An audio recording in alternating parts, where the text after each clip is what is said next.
Well, when I was cutting the grass yesterday, more cat feces, and obviously I'd run over something which I'd missed. An emanating smell of cat feces coming from the lawnmower. Disgusting. So to that end I've been and bought a gizmo to try and keep them away. And this is it, a Pest Bye jet spray repeller. And it comes with very mixed reviews. Some think it's rubbish and some think it's the best thing ever invented. But anyway, we'll see, we'll give it a go and see. Nothing can be worse than the present situation. So this is what comes in the box. This is the PIR sensor, the motion and heat sensor, and inside here is an electrically operated valve which opens and closes. This is just a little cover. It takes 4 AA batteries. This is the spike that sticks it into the ground, and there's a hose connection there. This is simply an extension tube for raising the sensor above the ground, and this is the action bit which looks incredibly complicated, but we'll have a look at that in a minute.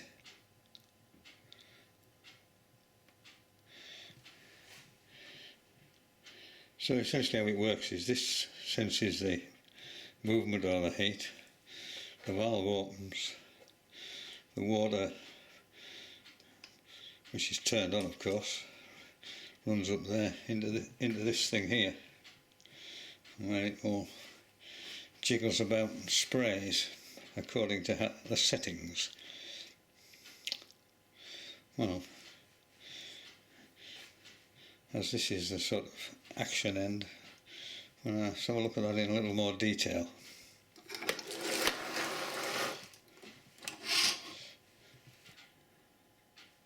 So when the valve is open, the water runs up here, up that jet there, and causes this to swing backwards and forwards.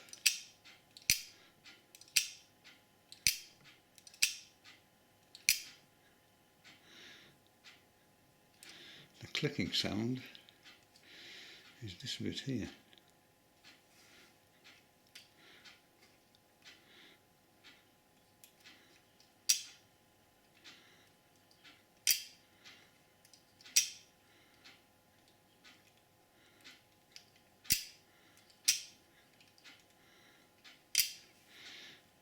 This bit here.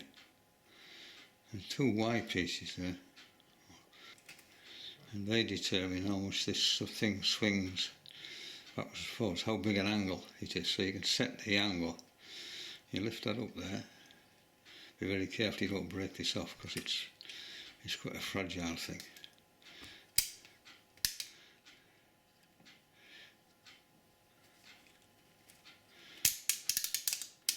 Move them in whatever direction you want, and then carefully push that back down again. So now you'll see it's quite a big arc of swing before it changes direction. On the top it's got this little dial for determining how far it sprays, a little arrow there. And to move it round, you have to press this bit down to release it. You don't get any of this on the instructions. You'll find it out yourself. It's all a trial and error thing.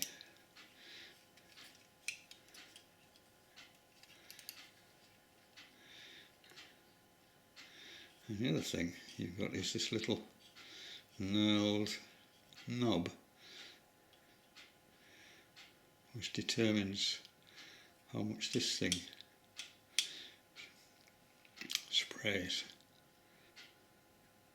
So it determines the sort of width of the spray, really, I suppose. if you wind it in like that, you get quite a narrow, and if you wind it out, it's quite big. At least I think that's what it is. Then again, it might just be a stop. We'll try it later. So all I need to do now then is connect it up to a hose pipe.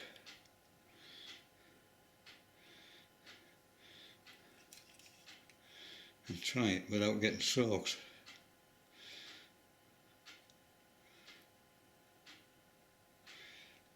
And hopefully it'll keep the cats off.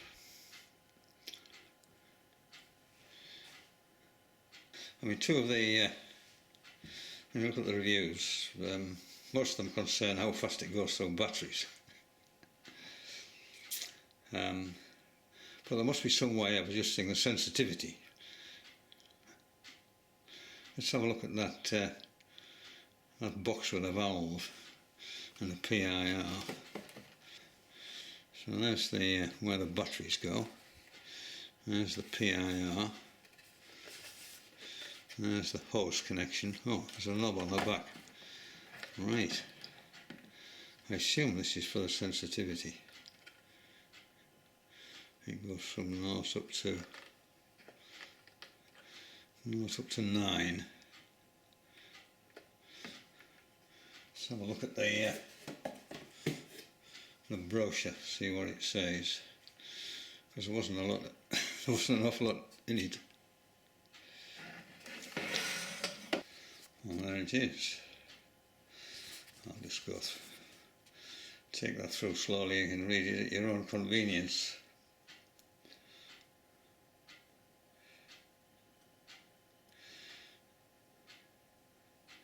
It mentions the dial on the back of the unit. Mentions distance. Doesn't say how you set it.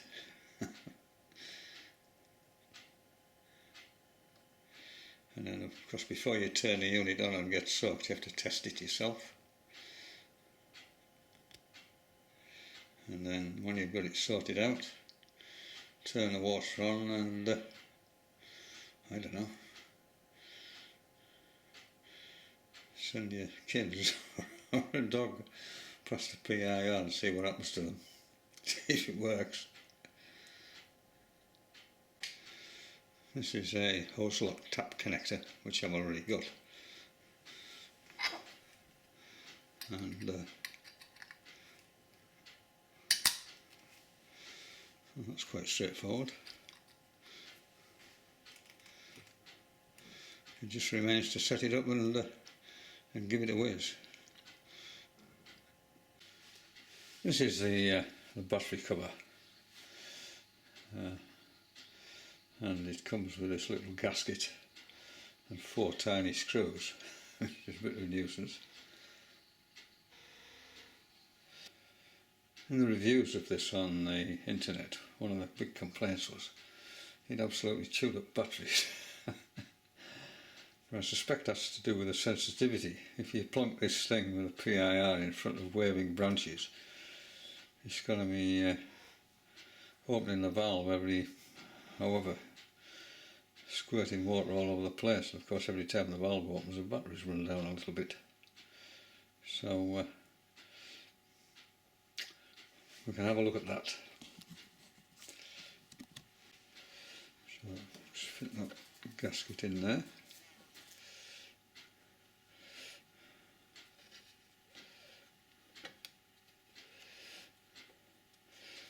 There we go.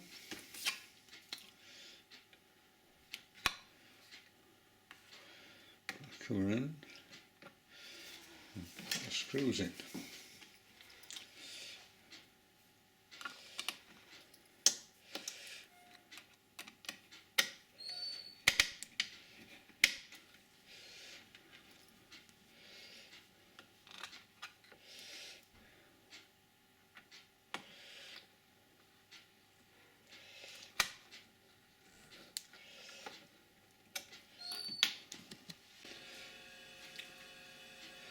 Well, there the screws are it's a real mess about, and of course you need a small driver to put them in. They're quite stiff to put in the first time. I suspect it will get better. Anyway, we've got it powered up. Let's go and connect it up and see what it does. Oh yeah, and by the way, make sure the batteries are in the right way around. For the next 10 minutes will drive you nuts. Well, follow the instructions. When you get to this bit here, test the PIR sensor by turning the dial on the back of the unit fully clockwise, so that's the maximum sensitivity, and move in front of the sensor. You will hear the valve open and then close a few seconds later. Before I connect it up, I just check this PIR is working.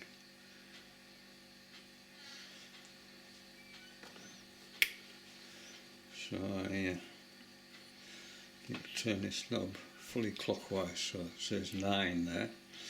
That's its maximum sensitivity. If I move my hand across, it should click, which it did. And it should click to go off, which it did.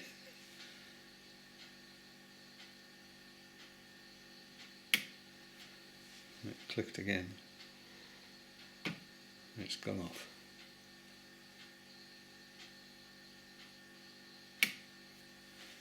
Clicked again. It's gone off. So the PIR seems to be working all right. Let's go and connect it up and see how it operates. The little screws on the battery cover are a real pain. You just screw into plastic and the soft heads. So I've just used some sort of gaffer tape to hold that in place for the time being. I think it'll probably be a lot more waterproof as well, but there we are. We're all ready to go. So the 4 things we need to check with this Pest Bye sprayer are the arc, how big an arc you get with it, how far it goes, you know, it's the range of the thing, how sensitive it is, in other words, how close you have to be to it before you can trigger it down, before you trigger it off, and for want of a better word, the sort of sputter effect which you get with it. So let's go outside and have a look at this thing and put it through its paces. So the first thing I want to look at is the arc, which is controlled by these 2 pieces here. And there's a 180-degree arc. See, you can get bigger than that, but I don't think you really want to. But I'll turn this on and see what we get.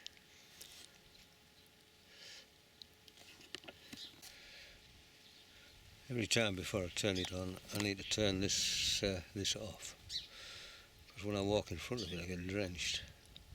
So that's it in the 0 position, and the thing is off.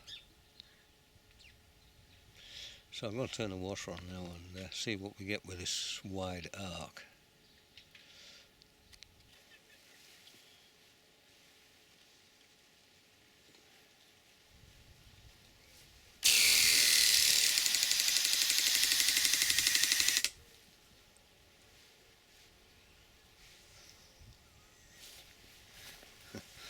Well, that seems to work pretty well. Let's have another go.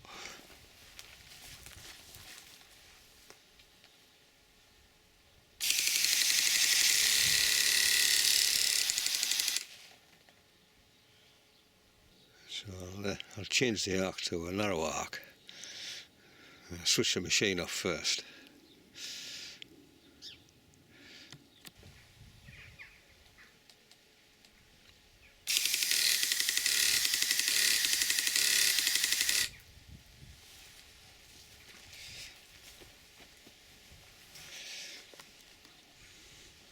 Well, that looks absolutely excellent. Let's adjust the sputter. There's a knob there. I'll turn clockwise, the only way it'll go, and see what difference that makes. The easiest of things to turn.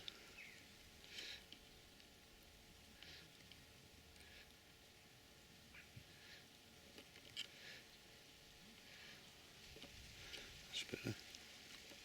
There we are.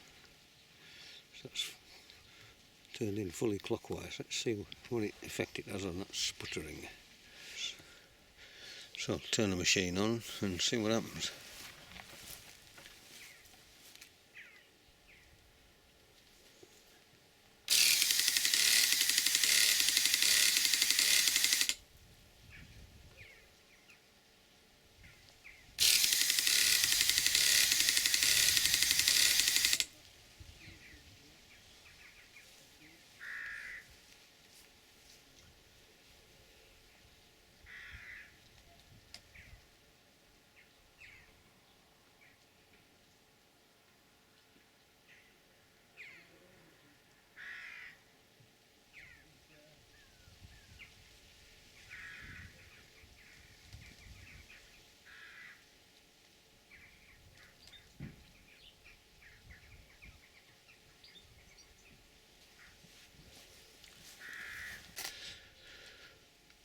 I'll just try it again with the little screw screwed right out. See what effect it has on this sputtering.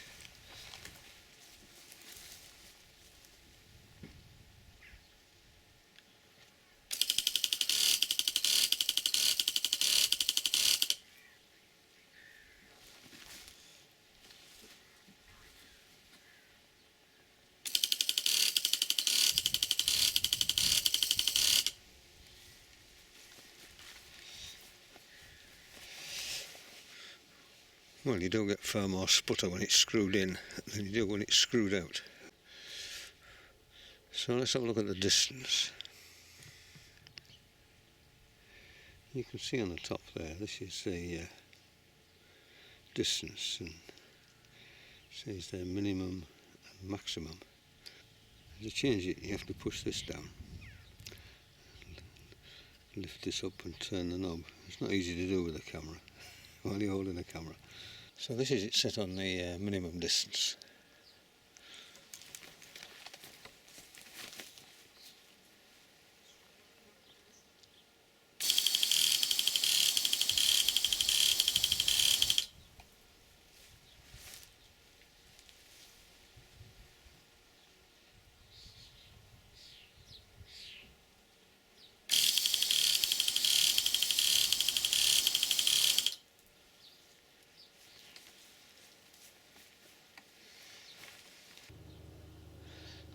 So with the minimum distance you get an awful lot of sputter with it. Let's try it on the maximum distance and see what we get.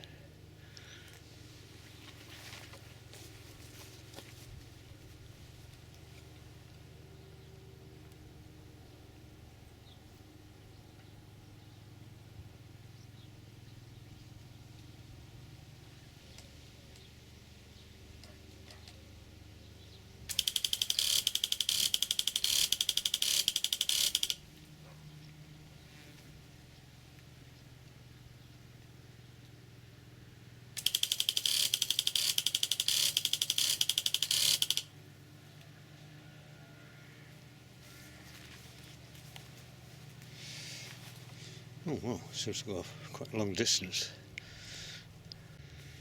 So the only thing left to do now is to test this sensitivity. So I'll set it on the minimum figure, 1, and then I'll sneak round in front of it, see if I can avoid getting soaked.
Now I'll try it on the maximum this sensitivity, which is 10, and see what happens.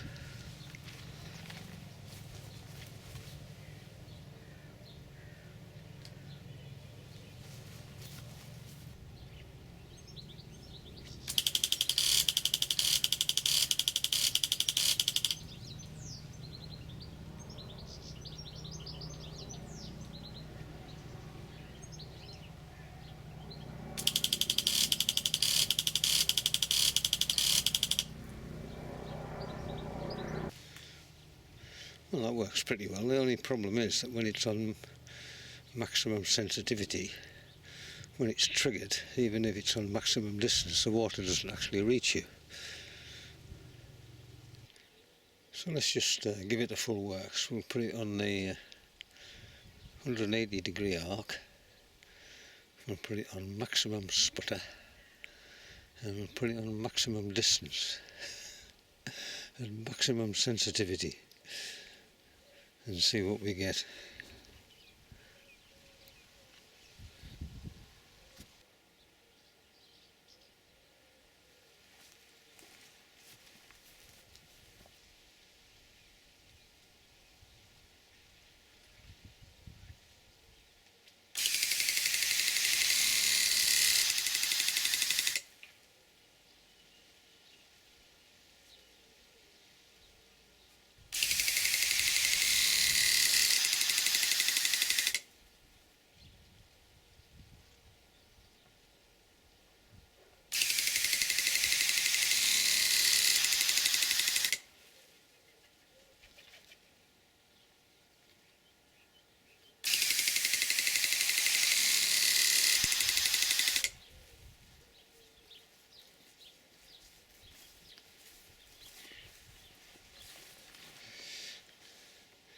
Yeah, when it's on maximum sensitivity, it doesn't reach you.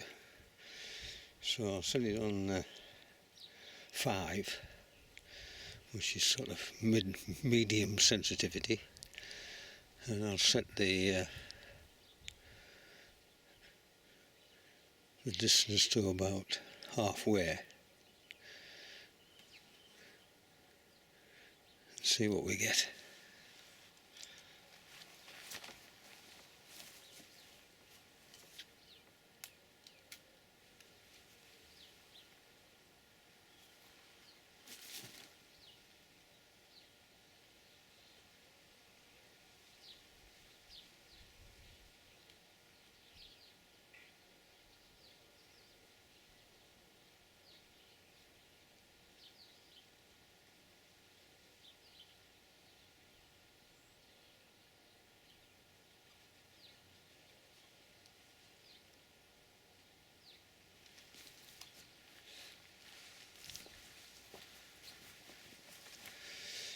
So that's it set for sensitivity of 5, medium distance, big arc, and lots of sputter.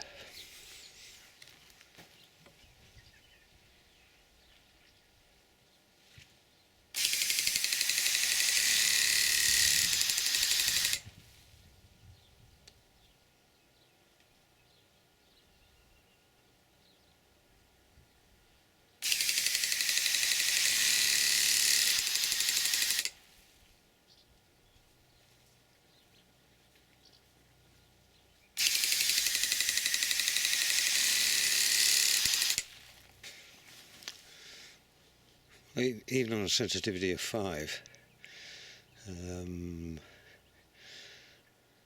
it comes on, the water doesn't reach you with our maximum sputter. So reduce the sputter and see if it goes any further.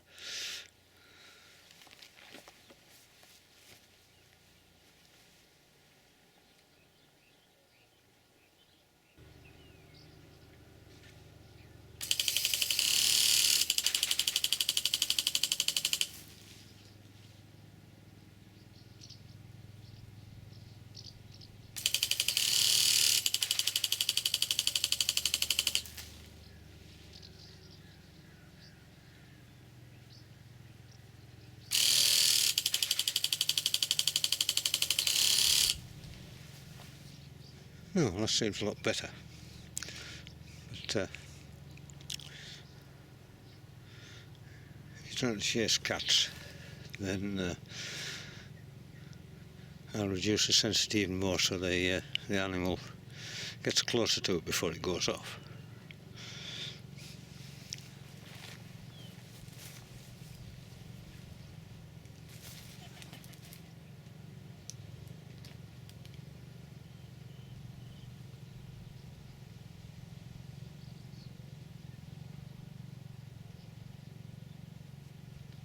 So I've set it with a sensitivity of 2. It's got a wide arc. It's on medium distance and medium sputter.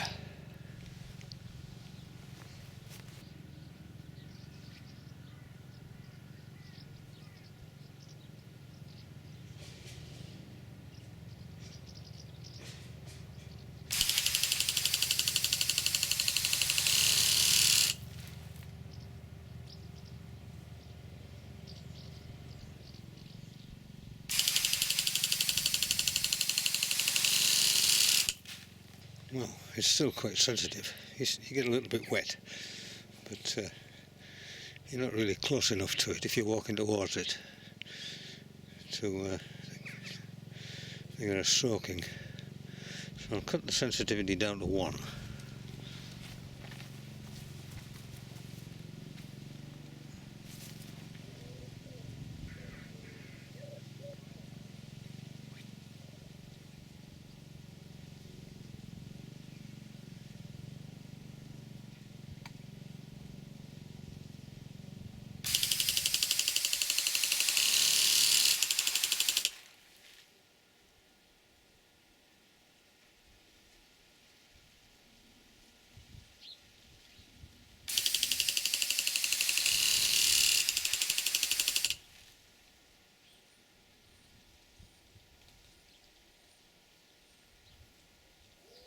Well, that seemed to work quite well.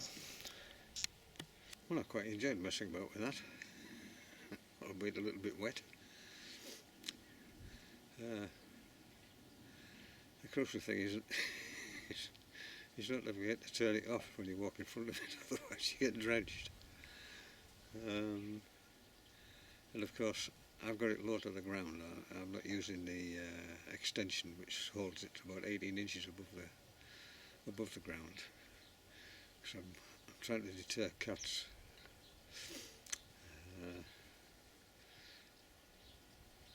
But it does everything you expect it to do. It